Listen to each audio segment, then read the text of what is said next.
మిత్రులందరికీ నమస్కారాలు. ఈరోజు డాక్టర్ బిఆర్ అంబేద్కర్ జాతీయ సమైక్యతకు ఒక సూత్రధారిగా దేశంలో తన పాత్రను ఎలా పోషించారో ఇట్లాంటి కొన్ని విషయాలను ముందుంచేటువంటి ప్రయత్నం చేస్తాం.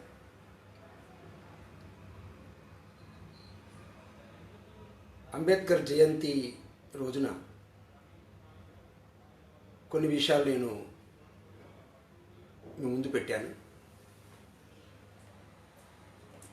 ఈ రోజున మరికొన్ని విషయాలు చేస్తాను.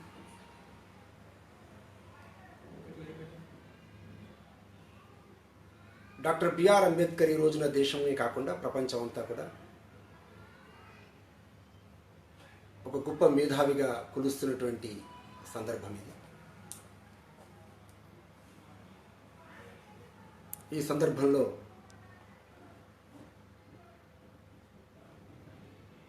డాక్టర్ బిఆర్ అంబేద్కర్ యొక్క ఆలోచనని, అనుభవాల్ని నేటి తరం కనుక అర్థం చేసుకున్నట్టయితే ఒక నవ్య భారతదేశాన్ని మనం నిర్మించుకునేటువంటి అవకాశం ఉంటుంది.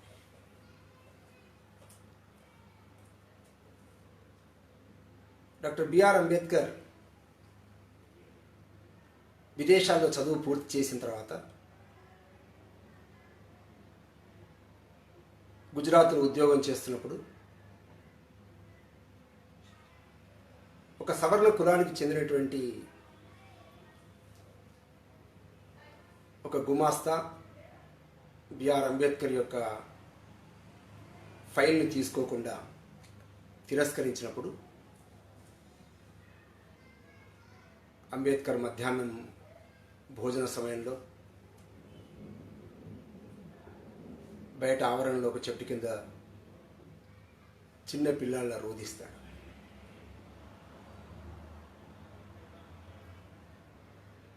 నేను ప్రపంచంలో చాలా దేశాలు తిరిగి ఉన్నతమైనటువంటి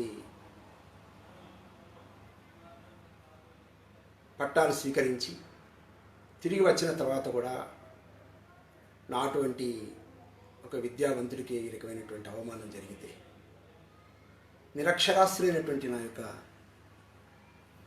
నిమ్న వర్గాలకు చెందినటువంటి ప్రజల యొక్క భవిష్యత్తు ఎలా ఉంటుందో బాధపడ్డాడు. అదే మాదిరిగా తన ఒక పార్షి కుటుంబంలో ఒక ఇంట్లో కిరాయి ఉంటూ జీవిస్తున్నప్పుడు పార్షులకు చెందినటువంటి వ్యక్తులు కత్తులు పట్టుకొని, కర్రలు పట్టుకొని దాడి చేసి హంగామా సృష్టించినప్పుడు డాక్టర్ బిఆర్ అంబేద్కర్ నేను కూడా హిందువునే అని చెప్పినప్పటికీ కూడా నువ్వు అంటరాని వాడివి అంటూ వెక్కిరిస్తున్నప్పుడు, అవహేళన చేస్తున్నప్పుడు అతని హృదయం ఎంత మదన పడిందో మనం అర్థం చేసుకోవాలి. అంటే హిందూ సమాజంలో ఉండేటువంటి కుల వ్యవస్థ, హిందూ సమాజంలో ఉండేటువంటి అంటరానితనం ఒక జాఢ్యంలా హిందూ సమాజాన్నే కాదు దేశ భవిష్యత్తును కూడా ఒక అధోగతిలో పడేస్తున్నటువంటి సందర్భంలో ఒక ప్రొటెస్టెంట్ హిందూ నాయకుడిగా అవతారం ఎత్తాడు డాక్టర్ బిఆర్ అంబేద్కర్. ప్రొటెస్ట్ అంటే నిరసన.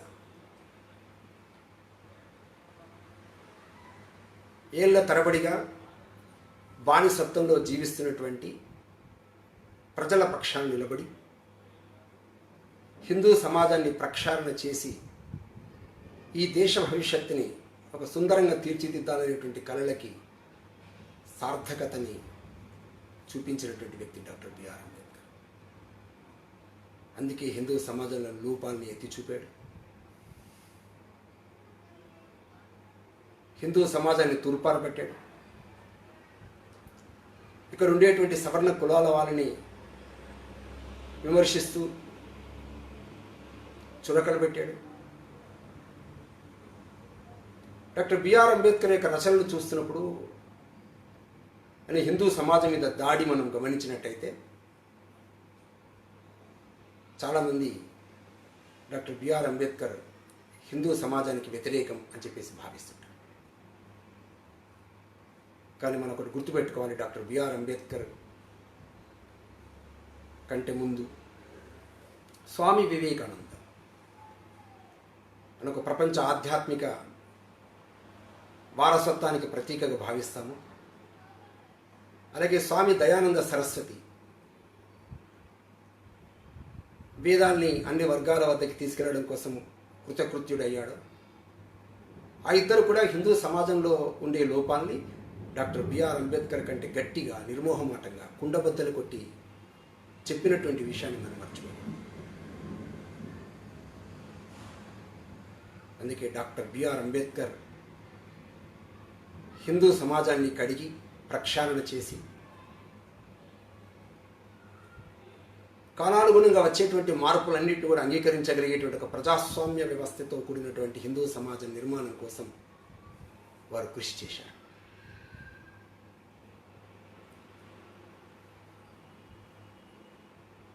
డాక్టర్ బిఆర్ అంబేద్కర్ అటువంటి అవమానాల నుండి ఒక విద్యావంతుడిగా రూపొందారు. ఒక న్యాయవేత్తగా పేరు గడించారు. ఒక సామాజికవేత్తగా అవతారం ఎత్తారు. ఒక ఆర్థికవేత్తగా సమాజంలో ఉండే ఆర్థిక విషయాల పరిష్కారం కోసం ప్రయత్నించారు. ఈ దేశంలో ఉండేటువంటి అన్ని రకాల రంగాల యొక్క చర్చల్లో పాల్గొని ఒక మేధావిగా నిలబడ్డారు. ఈ దేశంలో ఉండేటువంటి అణగారినటువంటి వర్గాలు, బడుగు వర్గాలు వీళ్ళందరి పక్షంలో నిలబడి ఒక నిజమైనటువంటి నిస్వార్థపూరిత నాయకుడిగా సమాజంలో నిలబడి అంచెలంచెలుగా ఎదుగుతూ భారత రాజ్యాంగ నిర్మాతగా ఈరోజున దేశమే కాదు ప్రపంచం అంతా కొనియాడబడుతున్నటువంటి ఎవరైనా వ్యక్తి ఉంటే అతను doctor BR Ambedkar. Doctor B R అంబేద్కర్ని రాజ్యాంగ రచన చేయమని అడిగింది ఎవరు? నిన్నటి వరకు డాక్టర్ బిఆర్ అంబేద్కర్ ఒక దళిత నాయకుడిగా, డాక్టర్ బిఆర్ అంబేద్కర్ కేవలం హిందూ సమాజాన్ని వ్యతిరేకించేటువంటి వ్యక్తిగా ప్రచారం అవుతున్నటువంటి దశలో డాక్టర్ బిఆర్ అంబేద్కర్ని రాజ్యాంగ రచనకి పూనుకోమని చెప్పింది ఎవరు? దేశానికి స్వాతంత్రం వచ్చిన సందర్భంలో భారత రాజ్యాంగం రూపొందించడం కోసం ఒక ఫ్రెంచ్ రాజ్యాంగవేత్త పేరు సూచించినప్పుడు మహాత్మా గాంధీ ఏమంటారంటే, డాక్టర్ బిఆర్ అంబేద్కర్ లాంటి ఒక చదువుకున్నటువంటి విద్యావంతుడు, అనుభవశీలి ఉన్నప్పుడు ఒక విదేశీయుడి చేత భారత రాజ్యాంగం రాయించడం ఎంతవరకు సబబు అని ప్రశ్నిస్తారు. డాక్టర్ రాజేంద్ర ప్రసాద్ అప్పుడు ఉన్నటువంటి ముంబై ముఖ్యమంత్రి బీజీ ఖేరికి ఉత్తరం రాస్తూ రాజ్యాంగ సభలో డాక్టర్ బిఆర్ అంబేద్కర్ని ఎలాగైనా సరే ఎంపిక చేసి పంపించాల్సినటువంటి అవసరం ఉందని చెప్పేసి రాస్తారు. సర్దార్ వల్లభాయ్ పటేల్ ముంబైకి వెళ్ళి ప్రత్యక్షంగా నేరుగా ముఖ్యమంత్రి గారిని కలిసి రాజ్యాంగ సభలో డాక్టర్ బిఆర్ అంబేద్కర్ రావడానికి కావలసినటువంటి విషయాలన్నీ చర్చిస్తారు. ఆ విధంగా రాజ్యాంగ సభలో ప్రవేశించినటువంటి డాక్టర్ బిఆర్ అంబేద్కర్ వ్యయ ప్రయాసల కూర్చి ప్రపంచంలో ఉండేటువంటి రాజ్యాంగాలన్నీ చదివి భారతదేశం యొక్క నాగరికత, భారతదేశం యొక్క భౌగోళిక పరిస్థితులు ఇవన్నీ అధ్యయనం చేసి ఈ దేశానికి అనుగుణమైనటువంటి ఒక రాజ్యాంగాన్ని రూపొందించాల్సినటువంటి అవసరం ఉందని భావించి 140 సార్లు సమావేశాలు జరిపి రాజ్యాంగాన్ని పూర్తి చేసిన సందర్భంలో బిఆర్ అంబేద్కర్ అంటారు, ఇది నా శ్రేయస్సు కాదు, ఇది కృష్ణమాచారి, అలాగే అల్లాడి కుప్పుస్వామి ఇలాంటి సీనియర్ నాయకులు, మేధావులు ఎందరో ఉన్నప్పటికీ నాకు అప్పగించడం ఆశ్చర్యంగా ఉంది. అయినప్పటికీ వీళ్ళందరి సహకారంతో నేను ఈ రాజ్యాంగ రచనకి పూనుకున్నాను. అట్లాగే బిఎన్ రావు, అట్లాగే ఎస్ఎల్ ముఖర్జీ వీళ్ళిద్దరు ముసాయిదాలు తయారు చేయడం, అధికారులందరూ కలిసి దివారాత్రులు పనిచేసి భారత రాజ్యాంగాన్ని ముందు పెట్టినప్పుడు ఇది కేవలం నా ఒక్కటి శ్రమ వల్ల కాదు, కాబట్టి శ్రేయస్సు అంతా వీళ్ళందరికీ లభిస్తుంది అని నిరహంకారంతో మాట్లాడినటువంటి వ్యక్తి డాక్టర్ బిఆర్ అంబేద్కర్.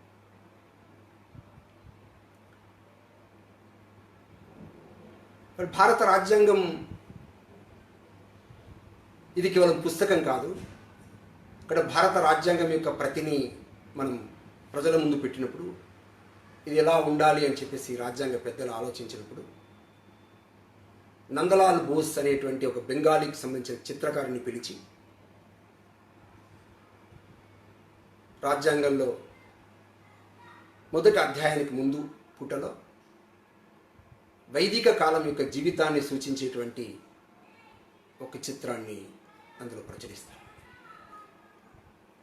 భారతదేశం 1947లో కొత్తగా స్వాతంత్రం పొంది 1950లో కొత్తగా అవతారం ఎత్తింది కాదు, వేల సంవత్సరాల చరిత్ర ఈ దేశానికి ఉంది, వేల సంవత్సరాల సంస్కృతి ఈ దేశానికి ఉంది.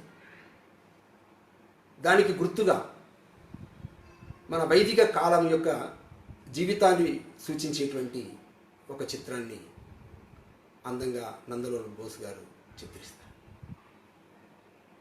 ప్రాథమిక హక్కుల గురించి మాట్లాడుతున్నప్పుడు ప్రాథమిక హక్కులకు సంబంధించిన పుట ముందు రాముడు, లక్ష్మణుడు, సీత లంకను జయించిన తర్వాత అయోధ్యకి తిరిగి వస్తున్నటువంటి ఒక దృశ్యాన్ని చిత్రీకరిస్తారు. అలాగే ఆదేశిక సూత్రాల గురించి మాట్లాడుతున్నటువంటి సందర్భంలో దానికంటే ముందు పుటలో విషాద యోగంలో మునిగినటువంటి అర్జునుడికి ఒక వ్యక్తిగా, ఉన్నతమైనటువంటి వ్యక్తిగా తీర్చిదిద్దడం కోసం చేసినటువంటి గీతా ప్రసంగానికి సంబంధించినటువంటి ఒక చిత్రాన్ని ముందుంచుతారు. అలాగే ఒప్పందాలు, ఆస్తులు, కేసులు ఇట్లాంటికి సంబంధించినటువంటి ఒక విషయాన్ని మాట్లాడుతున్నప్పుడు దానికంటే ముందు పుటలో తాండవ నృత్యం చేస్తున్నటువంటి నటరాజమూర్తి యొక్క చిత్రాన్ని ప్రదర్శిస్తారు.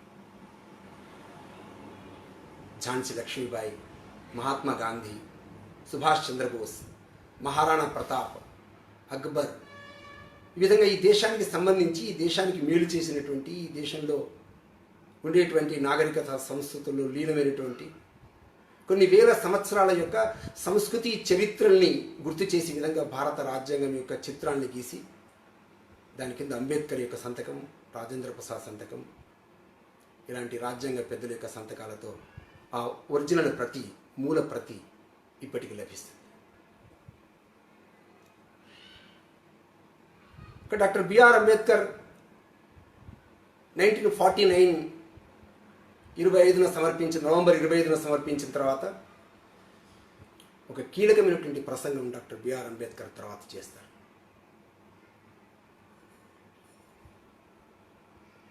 నేను భారత రాజ్యాంగం రాయకముందు, రచనకు పూనుకోకముందు నేను కేవలం ఒక నిమ్న వర్గాలకు చెందినటువంటి నాయకుడిగా మాత్రమే భావించేవాడిని.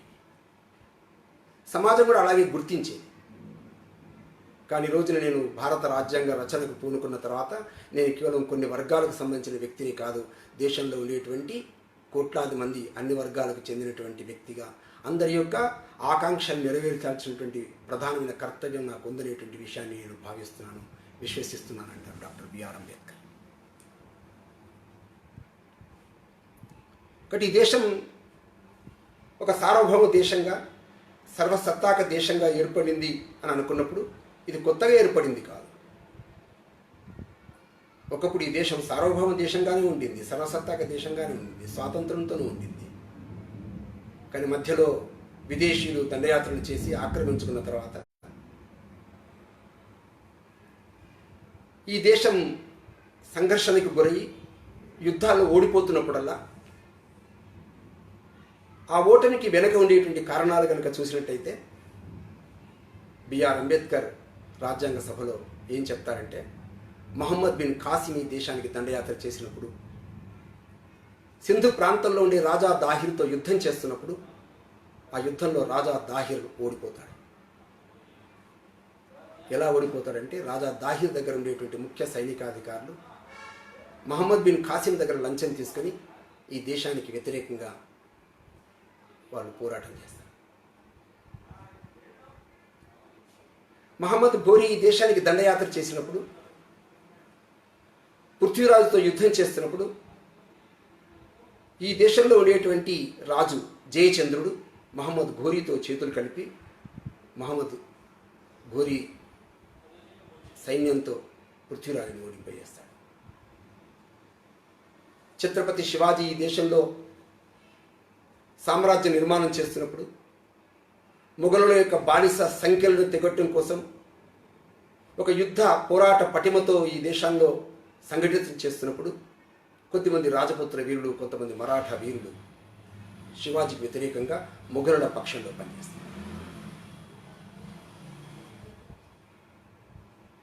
సిక్కులందరినీ కూడా సమూలంగా నాశనం చేయడం కోసం బ్రిటిష్ వాళ్ళు యుద్ధం చేస్తున్నప్పుడు ఈ దేశంలో ఉండేటువంటి ఒక సిక్కు రాజు గులాబీ సింగ్ మౌనంగా మిన్నకుండినట్టు ఉండి పరోక్షంగా ఆంగ్లేయులకు సహకరిస్తాడు.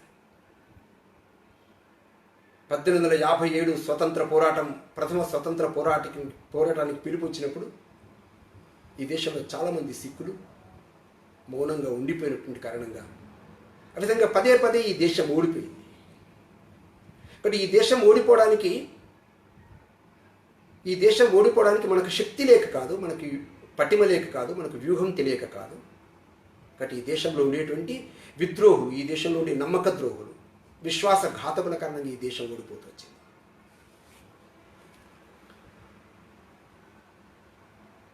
అందుకే అబ్రహం లింకన్ ఏమంటారంటే, గృహానికి ఛిద్రం పడితే ఆ గృహం నిలబెట్టడం చాలా కష్టం అంటారు. ఈ విధంగా డాక్టర్ బిఆర్ అంబేద్కర్ రాజ్యాంగ సభలో ఒక కీలకమైనటువంటి ప్రసంగం చేసినప్పుడు అతను మాట్లాడుతున్నప్పుడల్లా కరతాళ ధ్వనులతో మిన్నుముట్టుతుంది ఆ యొక్క రాజ్యాంగ సభ. ఇక్కడ రాజ్యాంగ సభలో డాక్టర్ బిఆర్ అంబేద్కర్ యొక్క ఒక అకుంఠితమైనటువంటి దేశభక్తి, మళ్ళీ చరిత్ర పునరావృతం కాకుండా ఉండేందుకు ఈ దేశం యొక్క ఐక్యతను కోరుకున్నటువంటి వ్యక్తి డాక్టర్ బిఆర్ అంబేద్కర్. అందుకే డాక్టర్ బిఆర్ అంబేద్కర్ ఏమంటాడంటే, ఇది భారతదేశం. ఎటువంటి భారతదేశం అంటే యావత్తు భారతదేశం. ఎన్నో కులాలు ఉన్నాయి, ఎన్నో వర్గాలు ఉన్నాయి, ఎన్నో మతాలు ఉన్నాయి, కానీ ఒకే పౌరసత్వం ఉన్నటువంటి దేశం. అన్ని రాష్ట్రాలు కూడా ఒక బలమైనటువంటి కేంద్రము యొక్క అడుగుజాడల్లో బలమైనటువంటి కేంద్రంతో సహకరిస్తూ ఒక సార్వభౌమ దేశంగా ఈ దేశం నిలబడాలని ఆకాంక్షించినటువంటి వ్యక్తి డాక్టర్ బిఆర్ అంబేద్కర్. ఈ దేశంలోని 560 సంస్థానాల్ని ఒక సాహసోపూరితమైనటువంటి పద్ధతిలో సర్దార్ వల్లభాయ్ పటేల్ భారత ప్రభుత్వంలో ఏ విధంగా అయితే సంలీనం చేశారో, ఒకే పౌరసత్వం పేరుతో, సార్వభౌమ అనేటువంటి పేరుతో ఒక సర్వసత్తాక దేశంగా ప్రకటించినటువంటి భారత రాజ్యాంగం ద్వారా డాక్టర్ బిఆర్ అంబేద్కర్ దేశంలో ఉండేటువంటి కోట్లాది మంది ప్రజల్ని ఒక త్రాటిపై నిలబెట్టారు. కాకపోతే బిఆర్ అంబేద్కర్ రాజ్యాంగ సభలో మాట్లాడుతూ ఈ దేశంలో ఇంకప్పటికీ మానసికంగా, సామాజికంగా మనమంతా ఒకే జాతి అనేటువంటి భావన ఇంకా రావాల్సినటువంటి అవసరం. అందుకోసం వారు ఒక విషయాన్ని ఉదాహరిస్తారు. అమెరికా సంయుక్త రాష్ట్రాలు ఏర్పడినప్పుడు అక్కడ ఉండేటువంటి ఒక చర్చి యొక్క మతాధికారి అమెరికా సంయుక్త రాష్ట్రాలన్నింటికీ సరిపోయేటువంటి ఒక ప్రార్థనని సవరించి ముందు పెడతారు. హే భగవాన్, మా దేశం పైన కృప చూపు అని చెప్పి. అప్పుడు చాలా రాష్ట్రాలు వ్యతిరేకిస్తాయి. దేశం అనే మాట ఎందుకు అనాలి, మేము సంయుక్త రాష్ట్రాలు మేము ఉన్నాం కదా అని. అంటే జాతీయ భావన లేని కారణంగా ఆ రోజున అమెరికా సంయుక్త రాష్ట్రాలు అప్పటికి జాతీయ భావన నిర్మాణం కాని కారణంగా అటువంటి అభ్యంతరాలు లేవనెత్తాయి. ఆ తర్వాత ఒక జాతీయ భావన ఏర్పడి మరి అమెరికా యొక్క ఒక సంఘటితమైనటువంటి దేశం మనకు కనిపిస్తుంది. అంటే ఈరోజు కూడా మనం 800 సంవత్సరాల మొఘలులు, 250 సంవత్సరాల యొక్క ఆంగ్లేయుల పరిపాలన తర్వాత భిన్నమైనటువంటి అభిప్రాయాలు, భిన్నమైనటువంటి కులాలు, సంప్రదాయాలు ఇవన్నీ ఉన్నటువంటి స్థితిలో మనం ఈరోజు స్వాతంత్రాన్ని పొంది ఒక కొత్త భారతదేశంలోకి, ఒక కొత్త ప్రపంచంలోకి మనం అడుగుపెట్టాం. ఈ జాతీయ భావన రావాలంటే ఈ దేశంలో స్వేచ్ఛ ఉండాలి, సమానత్వం ఉండాలి. ఈ స్వేచ్ఛ సమానత్వం నిలబడాలంటే ఈ దేశంలో సోదరభావం ఉండాలి. ఈ దేశంలో సోదరభావం ఉండాలంటే ఈ దేశంలో ఉండేటువంటి కోట్లాది మంది ప్రజలు, దీనులు, దుఃఖితులు ఎవరైతే ఉన్నారో వాళ్ళ యొక్క ఆర్థిక సామాజికమైనటువంటి సౌకర్యాలు నెరవేరాలి. అప్పుడు మాత్రమే ఈ దేశం ఒక గొప్ప దేశంగా ఉండగలుగుతుందని విశ్వసించిన వ్యక్తి డాక్టర్ బిఆర్ అంబేద్కర్.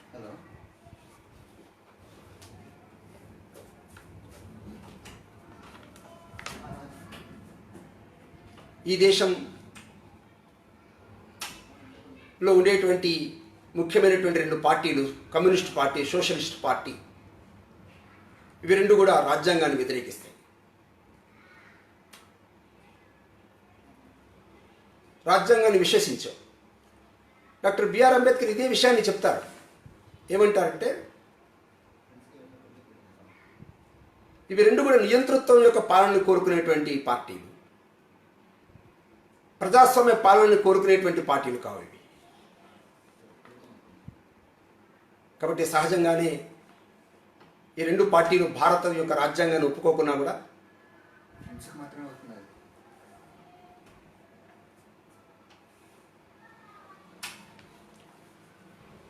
భారత రాజ్యాంగాన్ని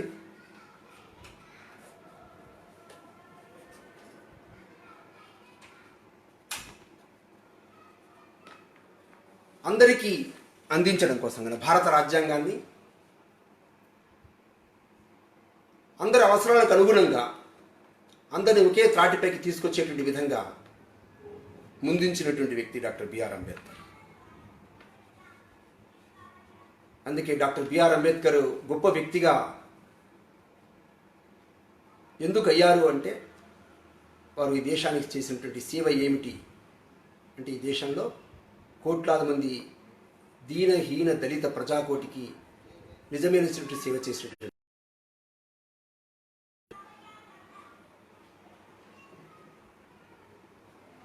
ఘనమైనటువంటి వారసత్వం యొక్క జ్ఞాపకాలు గుర్తించుకొని ఒక నవ్య భారతదేశాన్ని నిర్మించాల్సిన అవసరం ఉంది. ఈ దేశం స్వాతంత్రం పొందిన తర్వాత,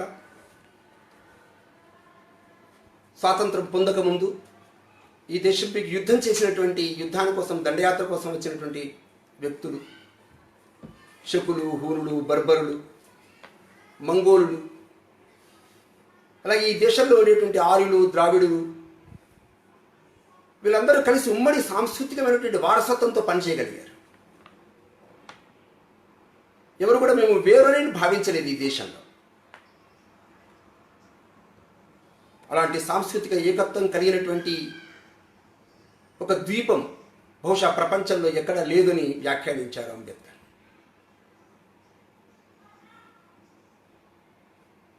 కానీ దురదృష్టం ఏమిటంటే డాక్టర్ బిఆర్ అంబేద్కర్ ఒక పుస్తకం రాశారు, దాని పేరు థాట్స్ ఆన్ పాకిస్తాన్. వారు రాసినటువంటి రచనలు, వారు చేసినటువంటి ప్రసంగాలు ఇవన్నీ కూడా ఒక 15 సంపుటాలుగా ప్రభుత్వం ప్రచురించి విడుదల చేసింది. అందులో భారతదేశం యొక్క విభజన దీనిపైన డాక్టర్ బిఆర్ అంబేద్కర్ నిర్మోహమాటంగా కుండబద్దలు కొట్టినట్లు మాట్లాడారు. ఈ దేశంలో ఉండేటువంటి అన్ని వర్గాలు కలిసి సాంస్కృతిక ఏకత్వాన్ని చూపిస్తున్నప్పుడు 1947లో దేశ విభజన కంటే ముందు జరిగినటువంటి సంఘటనలు అతని హృదయాన్ని చాలా బాధపెట్టాయి. ఈ దేశంలో పనిచేసినటువంటి ముస్లిం లీగ్ యొక్క సిద్ధాంతం అంటే తక్కువ సంఖ్యలో ఉండేటువంటి ముస్లింలు ఒక మెజారిటీ ముస్లింలుగా మారుతూ దారుల్ హరబ్ నుంచి దారుల్ ఇస్లాం కోసం ప్రయత్నం చేసేటువంటి సిద్ధాంతంతో ముస్లింలందరినీ కూడగట్టేటువంటి ఒక పనిలో ప్రపంచమంతా పనిచేస్తున్నటువంటి ఒక ముస్లిం మనస్తత్వం, అదే మనస్తత్వంతో భారతదేశంలో కూడా ముస్లిం లీగు వ్యూహాలు పన్నింది.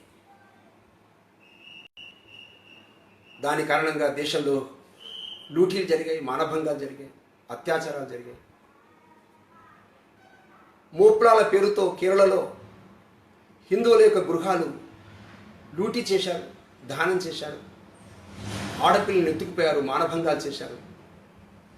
ఇంత జరుగుతున్నా కూడా గాంధీజీ మిన్నకుండి ఉండిపోవటం వారికి బాధ కలిగించింది.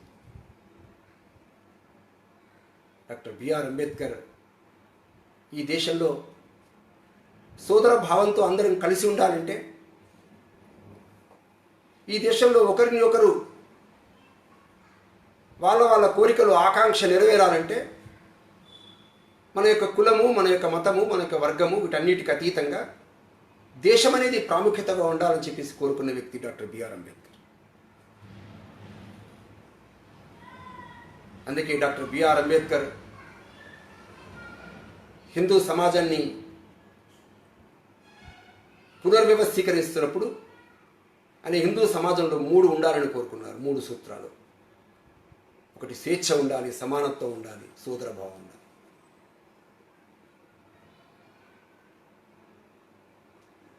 అంటరానితనం, కుల వ్యవస్థ ఈ దేశంలో వేదకాలంలో లేదు, ఉపనిషత్తుల్లో లేదు. ఇది గత 1400 సంవత్సరాలుగా భారతదేశంలో చొరబడినటువంటి ఒక జాడ్యం.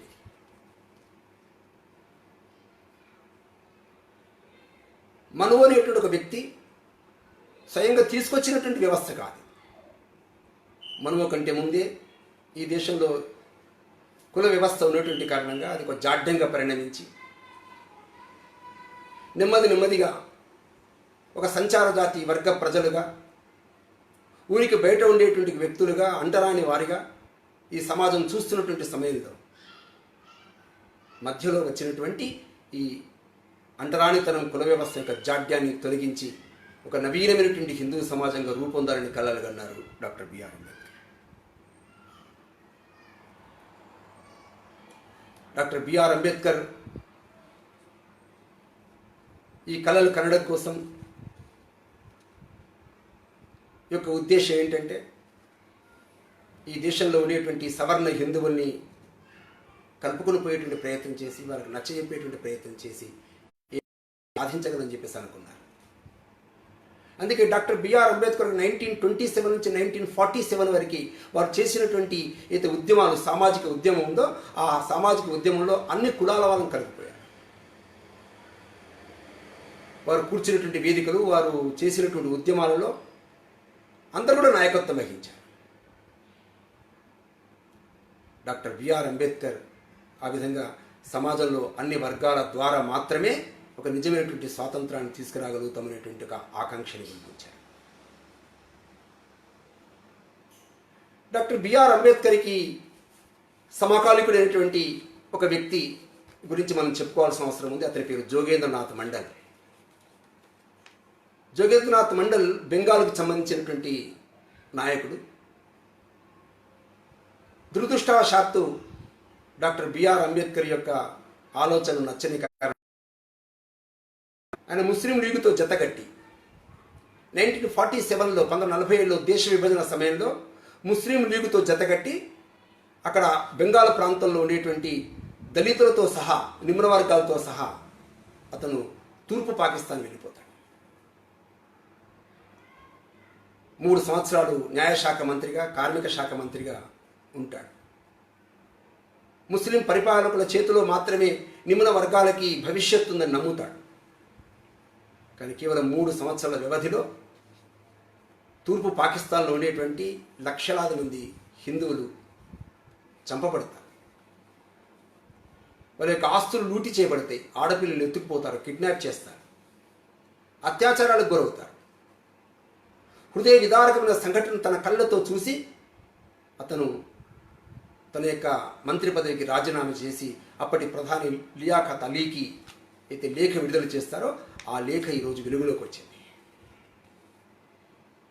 ఆ లేఖలో ఆయన రాసినటువంటి పరిస్థితి చూస్తే, ఉదంతాలు చూస్తే ఎంత బాధాకరమైనటువంటి సంఘటనలు.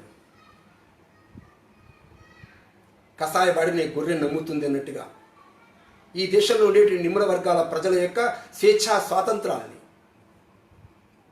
వాళ్ళ యొక్క ఆత్మవిశ్వాసాన్ని, స్వాభిమానాన్ని ముస్లిం లీగ్ యొక్క పాదాక్రాంతం చేసి అవమానాలకు గురై చివరికి తూర్పు పాకిస్తాన్ నుంచి పారిపోయి వచ్చి ఒక కాంతిశికుడిగా జీవితాన్ని వెలుగుచ్చి 1968లో తను చనిపోతాడు. నేను ఎందుకు ఈ మాట చెప్తున్నానంటే డాక్టర్ బిఆర్ అంబేద్కర్ ఎంత దూరదృష్టి కలవాడు. ఈ దేశంలో ఉండేటువంటి కోట్లాది మంది నా నిమ్న వర్గాల ప్రజలు దేన్ని స్వీకరించాలి, ఎవరితో ఉండాలి, భవిష్యత్ ఎలా ఉండాలి అనేటువంటి విషయంలో ఒక ద్రష్టగా దూరదృష్టితో కర్తవ్యపాలన నిర్వహించిన వ్యక్తి డాక్టర్ అంబేద్కర్. అందుకే విదేశీ భావజాలానికి సంబంధించినటువంటి కమ్యూనిజంతో అతను జతకట్టలేదు, క్రైస్తవంతో అతను జతకట్టలేదు, ఇస్లాంలోకి మారాలనేటువంటి ఆలోచన కూడా అతనికి లేదు. తాను 1935లో నేను హిందువుగా పుట్టాను కానీ నేను హిందువుగా చావను అని ప్రకటించినప్పుడు ఈ దేశం అంతా ఒక ప్రకంపనకి గురైంది. ఎంతోమంది పెద్దలు, మేధావులు, విద్యావంతులు డాక్టర్ బిఆర్ అంబేద్కర్ వద్దకు వచ్చి మతం మారవద్దని సూచించారు. కానీ మీరు ఇక్కడ గుర్తుపెట్టుకోవాల్సిన అవసరం ఉంది. 1935లో వారు ప్రకటన చేశారు. 1956 వరకు వారు ఓపిక వహించారు. అంటే 21 సంవత్సరాల పాటు ఈ దేశంలో సవర్ణ కులాలకు సంబంధించినటువంటి హిందువులకి సంబంధించినటువంటి వాళ్ళని కలిసి, పెద్దల్ని కలిసి నచ్చజెప్పడం కోసం ప్రయత్నం చేశారు. ఎంతోమంది విద్యావంతులు కలిశారు, సన్యాసులు కలిశారు, ఆధ్యాత్మికవేత్తలను కలిశారు. ఆ రకంగా నా దేశ ప్రజలు, ముఖ్యంగా నా నిమ్న వర్గాల ప్రజలు వారి భవిష్యత్తు గురించి ఆలోచించాల్సిన అవసరం ఉందని చెప్పేసి వారు యోజన చేశారు. చివరికి 1956లో వారు ఎందుకు బౌద్ధ మతం పుచ్చుకోవాల్సి వచ్చిందో వారు పరోక్షంగా చెప్పారు. ఒకటి, ఈ దేశంలో నేను చేసిన ప్రయత్నాలు ఈ దేశంలో ఉండేటువంటి సవర్ణ హిందువులకు చెవికెక్కలేదు. రెండవది, ప్రపంచం మొత్తంలో హింసాత్మకమైన ఆందోళనలతో ప్రపంచాన్ని ముంచెత్తుతున్నటువంటి కమ్యూనిజం భారతదేశంలో కూడా నా నిమ్న వర్గాల ప్రజల్ని తన చట్టంలో బిగించి హింసాత్మక సంఘటనల వైపు నా యొక్క ప్రజల్ని నడిపిస్తుందనేటువంటి ఒక ఆలోచన వారికి కలిగింది. అందుకే నా అవసాన దశలో, నా చివరి అంతిమ ఘడియల్లో నా దేశంలో ఉండేటువంటి కోట్లాది మంది ప్రజల్ని ఒక సురక్షితమైనటువంటి ధర్మంలో ఉంచాలి అంటే అదొకటే బౌద్ధ ధర్మం అని నిర్ణయించుకొని వారు 1956లో బౌద్ధ దీక్ష తీసుకున్నారు. బౌద్ధ దీక్షను ఇచ్చినటువంటి స్వామీజీ పేరు చంద్రమణి. ఆ చంద్రమణి స్వామీజీ డాక్టర్ బిఆర్ అంబేద్కర్కి కాషాయ దుస్తులు ధరింపచేసి దీక్ష ఇచ్చినప్పుడు బుద్ధిజం, హిందూయిజం ఇవి రెండు కూడా ఒకే వృక్షానికి ఉన్నటువంటి రెండు కొమ్మలు అని వ్యాఖ్యానించారు. ఆత్మదీపోభవ క్రమశిక్షణతో విలువల్ని పెంచడం కోసం శాంతితో, దయతో, కరుణతో సమాజంలో మెలుగుతూ ఉన్నతమైనటువంటి విలువల్ని గుణాలని ఆపాదించుకుంటూ దేశం కోసం పనిచేయాల్సిన అవసరాన్ని డాక్టర్ బిఆర్ అంబేద్కర్ నొక్కి చెప్పారు. ఈ దేశంలో ప్రభుత్వాల ద్వారా మాత్రమే అన్ని సమకూరవు. ప్రభుత్వాలు చేయలేని పని ఈ సమాజంలో మతం చేస్తుంది, ధర్మం చేస్తుంది. ఎందుకంటే డాక్టర్ బిఆర్ అంబేద్కర్ మాట్లాడుతున్నప్పుడు, మతం గురించి మాట్లాడుతున్నప్పుడు ఆధిపత్య ధోరణి కలిగినటువంటి మతం కాదు, జాడ్యంతో, కులాచారాలతో, దురాచారాలతో ఉండేటువంటి మతం కాదు, ఆధిపత్యం చెలాయించేటువంటి మతం కాదు, సద్గుణాలు బోధించేటువంటి మతం, ఉన్నతమైనటువంటి విలువలు బోధించేటువంటి మతం, ప్రామాణికత, నిస్వార్థత బోధించేటువంటి మతం, ప్రపంచంలో అందరినీ ప్రేమించాలనే మానవత్వాన్ని బోధించేటువంటి మతం. ఆ మతాన్ని డాక్టర్ బిఆర్ అంబేద్కర్ కోరుకున్నారు. వారి తండ్రి రామ్జీ, వారి పినతండ్రి ఇద్దరు కూడా ఆధ్యాత్మికమైనటువంటి మార్గంలో నడిచారు. రామాయణ భారతాలు, ఇతిహాసాలు ఇవన్నీ కూడా వాళ్ళ ఇళ్లలో పద్యాల రూపంలో, దోహాల రూపంలో పాడుకునేవారు. డాక్టర్ అంబేద్కర్ యొక్క తండ్రి ఊరూరా తిరుగుతూ రామాయణం గురించి చెప్తూ వచ్చేవారు. ఒకటి వాళ్ళ మధ్య పెరిగినటువంటి డాక్టర్ బిఆర్ అంబేద్కర్కి వేరే గుణాలు ఎలా వస్తాయి? డాక్టర్ బిఆర్ అంబేద్కర్ ప్రత్యక్షంగా ఒకవైపు హిందూ సమాజంలో ఉండేటువంటి కొద్దిమంది పెద్దలు, హిందూ సమాజంలో ఉండే కొన్ని దురాచారాల కారణంగా మనసు బాధపడుతున్నప్పటికీ, ఇంకొక వృద్ధుడు వచ్చి నేను వినాయక చవితి జరుపుకుంటాను, వినాయకునికి మొక్కుకున్నాను అంటే తప్పకుండా పూజ చేయి అని చెప్పేసి ఆయనకు సలహా ఇస్తాను.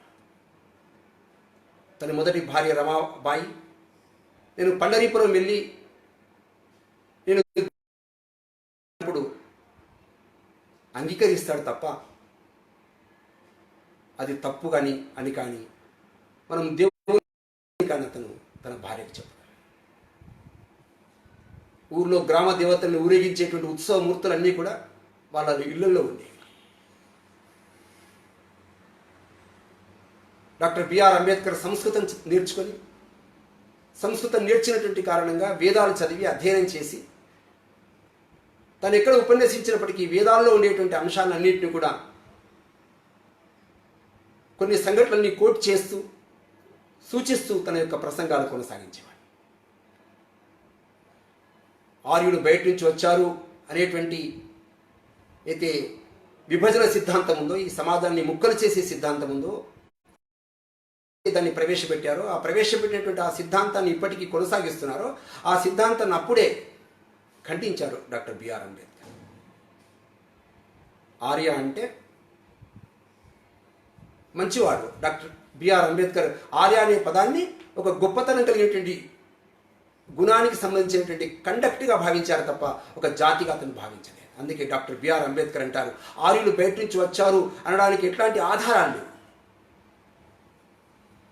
సీత రాముణ్ణి ఆర్య అని పిలుస్తుంది, ద్రౌపది ధర్మరాజును ఆర్య అని పిలుస్తుంది, మండోదరుని రావణాసురుని ఆర్య అని పిలుస్తుంది, హిరణ్యకశిపుడు ప్రహ్లాదుని కూడా ఆర్యుల వద్దకు వెళ్ళి చదువుకో అని చెప్పేసి అంటాడు. కాబట్టి ఆర్యులు అంటే పండితులు, శ్రేష్ఠులు. అందుకే ఆర్య శబ్దం ఒక 31 సార్లు వేదాల్లో వచ్చినప్పుడు ఆ విషయాన్ని గుర్తు చేస్తూ డాక్టర్ బిఆర్ అంబేద్కర్ అంటాడు, ఆర్య అనే శబ్దము ఎక్కడ కూడా జాతివాచకంగా చెప్పబడలేదని చెప్పేసి అంబేద్కర్ అంటాడు. తాను బౌద్ధాన్ని స్వీకరించిన తర్వాత బుద్ధుని ప్రతిమ ముందు గంటల తరబడి ధ్యానం చేస్తాడు. తన యొక్క ఆత్మావలోకనం చేసుకుంటూ తన మనస్సుని పరిశుద్ధత వైపు, తన మనస్సుని నిర్మలమైనటువంటి వైపు తీసుకుపోవడం కోసం ప్రయత్నం చేస్తాడు. డాక్టర్ బిఆర్ అంబేద్కర్ నాస్తికుడు కాదు. అలాగే డాక్టర్ బిఆర్ అంబేద్కర్ ధర్మద్రోహి కాదు, మతద్రోహి కాదు. డాక్టర్ బిఆర్ అంబేద్కర్ ఈ విశ్వాన్ని నడిపించేటువంటి, ఈ విశ్వం నడిచేటువంటి అయితే క్రమ పద్ధతి ఉందో, దీని మీద ఒక మహాశక్తి ఉంది. ఆ మహాశక్తిని నేను విశ్వసిస్తున్నాను అనేటువంటి వ్యక్తి doctor BR Ambedkar. Doctor BR Ambedkar ఈ రోజున దేశంలో ఉండేటువంటి ప్రజలకి, యువకులకి, ఈ దేశంలో ఉండేటువంటి బడుగు బలహీన వర్గాలన్నీ కూడా నిజమైనటువంటి సంక్షేమాన్ని పొందాలంటే రాజ్యాధికారం కావాలి అని అనేవారు.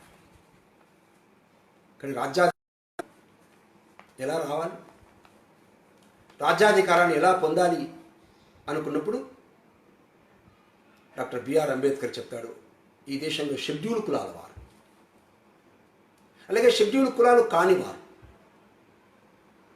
బౌద్ధ మతం పుచ్చుకున్న వాళ్ళు,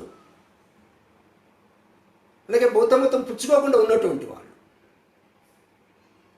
వీళ్ళందరూ కలిసి ఒకే ప్రాతిపదిక పైన సమాజంలో పనిచేసి ఈ దేశంలో రాజ్యాధికారం పొందేటువంటి అర్హతను సంపాదించుకోవాలి. అంతేకాని కేవలం రాజ్యాధికారం పేరుతో,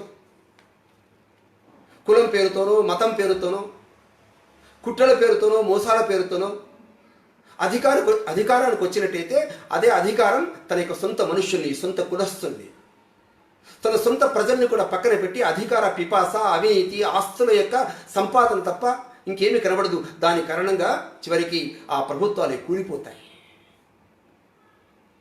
అందుకే డాక్టర్ బిఆర్ అంబేద్కర్ అన్ని వర్గాల్ని కలుపుకుని తాను 1927లో మహాదు చెరువు ఉద్యమం, కాలారాం యొక్క మందిరం యొక్క ప్రవేశము చేసినటువంటి సత్యాగ్రహం, ఆ విధంగా చేసినటువంటి ప్రతి ఒక్క ఉద్యమంలో సమాజంలో తన యొక్క భావాలకు అనుగుణంగా అన్ని వర్గాల్ని కలుపుకుపోయేటువంటి పద్ధతులు ఏ విధంగా ఆశించారో అటువంటి ఉద్యమం ద్వారా మాత్రమే మనం రాజ్యాధికారం సంపాదించగలం అని చెప్పేసి అంటారు డాక్టర్ బిఆర్ అంబేద్కర్.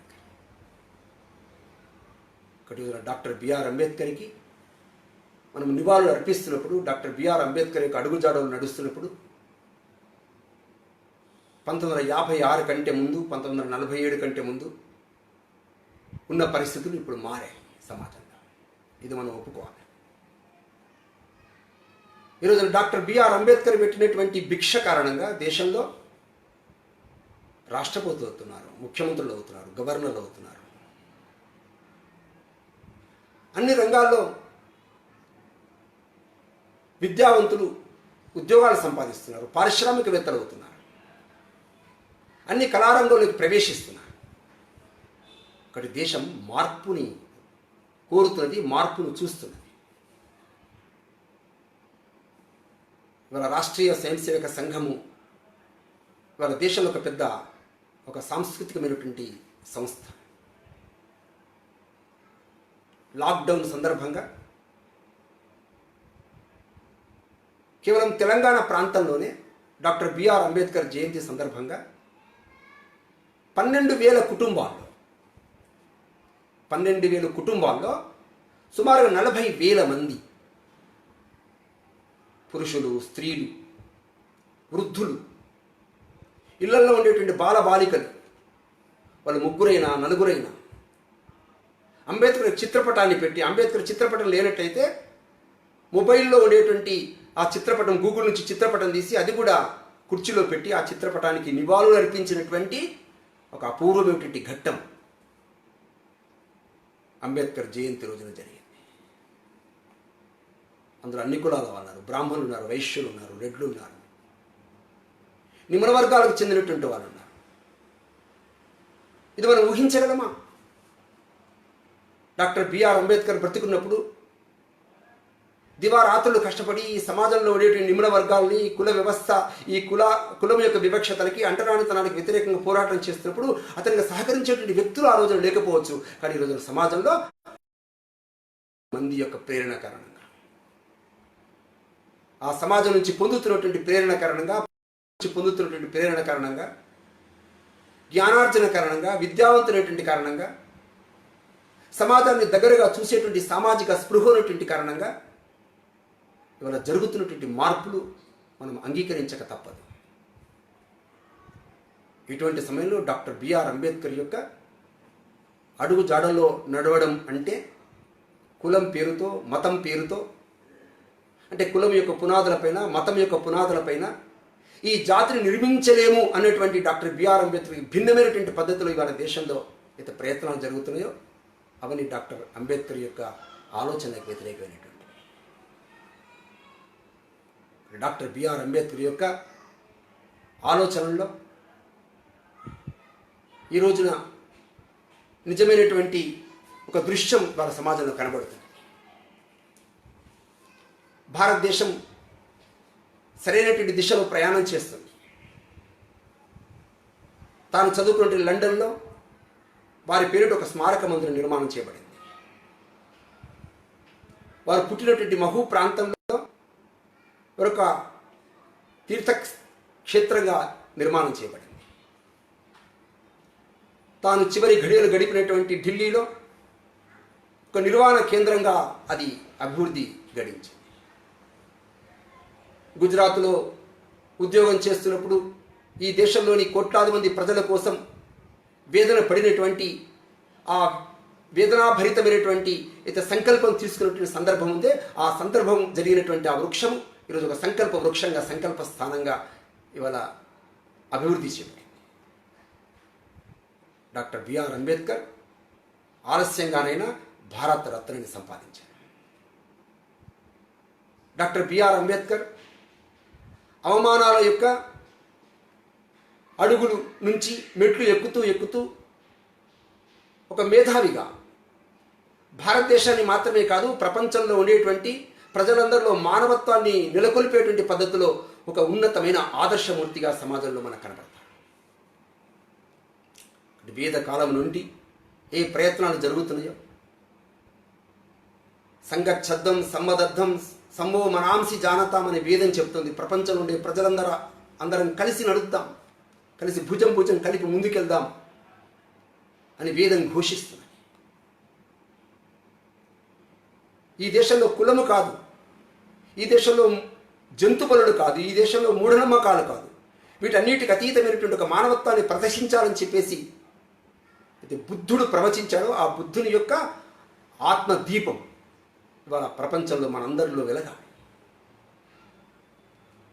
ఎదురుగా వస్తున్నటువంటి చండాలను చూసి పక్కకి తొలగిపో అన్నప్పుడు నువ్వు నన్ను తొలగిపోమంటున్నావా, నా ఆత్మను తొలగిపోమంటున్నావా అని ప్రశ్నించినటువంటి చండాలుని యొక్క పాదాల దగ్గర నతమస్తకమై ఈ దేశంలో, ఈ ప్రపంచంలో ఉండే చరాచర ప్రాణిలో భగవంతుడు నివసిస్తున్నాడు అన్నటువంటి ఒక విషయాన్ని గుర్తించినటువంటి ఆదిశంకరుడు పుట్టినటువంటి దేశంలో మనం గమనించాలి.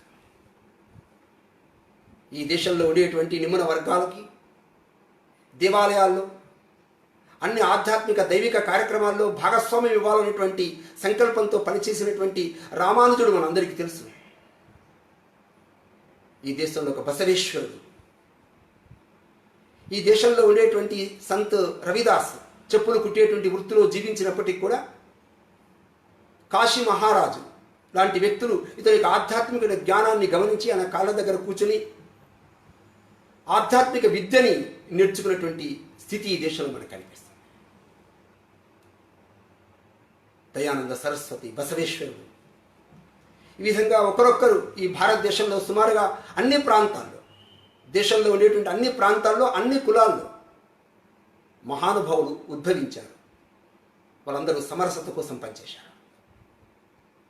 డాక్టర్ బిఆర్ అంబేద్కర్ భారత రాజ్యాంగంలో ఇవాళ ఒక 3 సూత్రాల్ని రూపొందించి 1000 సంవత్సరాలుగా వేద కాలం నుంచి ఏది బోధిస్తున్నామో ఆ బోధించినటువంటి దానికి సూత్రబద్ధం చేశారు. అదే సోదరభావం. సోదరభావం అంటే మరేమిటో కాదు, సోదరభావం అంటే సమరసత. సోదరభావం అంటే స్వాతంత్రం, సోదరభావం అంటేనే స్వేచ్ఛ. ఆ సోదరభావం కారణంగానే దేశంలో ఉండేటువంటి అన్ని వర్గాలు వాళ్ళ యొక్క భిన్నాభిప్రాయాల్ని, వాళ్ళ యొక్క సిద్ధాంతాల్ని పక్కన పెట్టి వీటన్నిటికీ అతీతంగా ఈ దేశమంతా ఒకటి ఉండాలి, జాతీయ సమైక్యతతో ఈ దేశం వర్ధిల్లాలి, ఈ దేశము ఆర్థికంగా సామాజికంగా అభివృద్ధి సాధించాలంటే ఈ దేశంలో ఉండేటువంటి దీన దళిత ప్రజాకోటి యొక్క హృదయాల్ని మనం దగ్గరగా తీసుకొని వాళ్ళ యొక్క ఆర్థిక సామాజికమైనటువంటి సౌకర్యాలు కల్పించి ఈ సమాజాన్ని, ఈ దేశాన్ని ఒక దృఢమైనటువంటి దేశాన్ని నిర్మాణం చేయాలి. మన శరీరంలో ఏ విధంగానైతే బలహీనమైనటువంటి అవయవాల్ని మనం బలంగా రూపుదిద్దడం కోసం ఏ విధంగా ప్రయత్నం చేస్తామో ఈ దేశంలో ఉండేటువంటి కోట్లాది మంది ప్రజల యొక్క వాళ్ళ యొక్క అంత్యోదయం కోసం, వాళ్ళ యొక్క ఉదయం కోసం, వాళ్ళ యొక్క సౌభాగ్యం కోసం ఈ దేశంలో పనిచేయాల్సిన అవసరం ఉంది అని డాక్టర్ బిఆర్ అంబేద్కర్ ఆశించారు.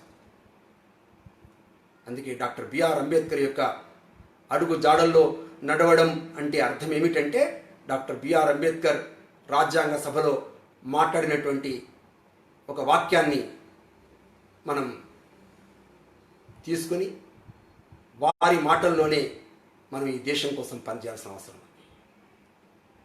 డాక్టర్ బిఆర్ అంబేద్కర్ చెప్తారు, ఈ దేశంలో జీవిస్తున్నటువంటి మనము భారతీయులుగా జీవిస్తున్నాం. మన చివరి రక్తపు బొట్టు ఈ దేశం కోసం మాత్రమే సమర్పించబడేట్లుగా ఈ దేశం కోసం పనిచేయాల్సిన అవసరం ఉంది అని రాజ్యాంగ సభలో వారు ఉద్ఘోషించారు. కాబట్టి వారి అడుగుజాడలు నడుస్తూ ఈ దేశం యొక్క అభివృద్ధికి, ఈ జాతి సమైక్యత కోసం మనందరం కృషి చేద్దామని చెప్పేసి ఆశిస్తూ, ఆత్మ దీపో భవ, మనని మనం ఆత్మావలోకనం చేసుకుందాం. హిందూ సమాజం అనగానే ఒక సంకుచితమైనటువంటి, సీమితమైనటువంటి కులతత్వము లేకుంటే అంటరానితము వంటి జాఢ్యం ఏదైతుందో వాటిని తొలగించుకొని ఒక నిజమైనటువంటి ప్రజాతంత్రము, ప్రజాస్వామ్య వ్యవస్థ వైపు హిందూ సమాజాన్ని ముందుకు తీసుకునేటువంటి ప్రయత్నం చేద్దాం. Doctor BR Ambedkar Hindu code bill గురించి మాట్లాడుతున్నప్పుడు ఈ దేశంలో ఉండేటువంటి హిందువులంటే ఎవరు? హిందువులంటే బౌద్ధులు, హిందువులంటే సిక్కులు, హిందువులంటే జైనులు. హిందువులంటే ఈ సమాజంలో ఉండేటువంటి అన్ని వర్గాల వారందరూ హిందువుగా సంబోధించి హిందూ కోడ్ బిల్లు పెట్టారు. ఆ రకంగా హిందూ సమాజం యొక్క ఐక్యత కోసం, దాని ద్వారా దేశ సమైక్యత కోసం పనిచేసినటువంటి డాక్టర్ బిఆర్ అంబేద్కర్ అడుగుజాడల్లో మనందరం నడుద్దామని చెప్పేసి ఆశిస్తూ నేను సెలవు తీసుకుంటున్నాను. అందరికీ నమస్కారం.